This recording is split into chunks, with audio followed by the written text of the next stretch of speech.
Le scénario est digne des agendas politiques souvent déclinés par doses homéopathiques qu'on en juge. Derrière la visite du chantier de la boucle routière de la Léquié par le secrétaire général de la présidence de la République un dimanche, ce qui n'est pas banal, c'est plutôt le rendez-vous politique qui s'est imposé. Alors que la visite du chantier s'est achevée à 15h, les audiences accordées au banc et à l'arrière-banc de l'élite politique, administrative et traditionnelle, elles se sont poursuivies jusqu'à pratiquement 2h du matin. Au menu des échanges, Paul Biya. Son missi dominici, Ferdinand Ngongo, donnait déjà le là, lui qui était coiffé d'une casquette estampillée Paul Biya. Davantage, le discours de l'émissaire s'est voulu sans ambiguïté.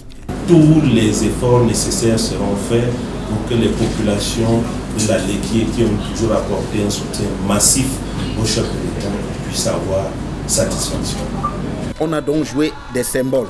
Et dans les épisodes de l'élection présidentielle, la Léquié occupe une place de choix que l'on veut patente et surtout que l'on entretient.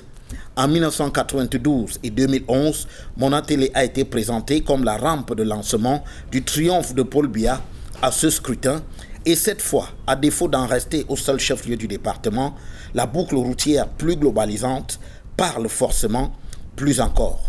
Après le discours chahuté de Paul Biya le 31 décembre dernier, pour ce que beaucoup avaient perçu comme une candidature à peine voilée du chef de l'État sortant, après à nouveau son discours du 11 février, également présenté comme le signal vers une candidature, cette mission de Ferdinand Ngongo vient plus que jamais conforter l'idée que Paul Biya nourrit l'ambition de se porter candidat à la présidentielle de cette année.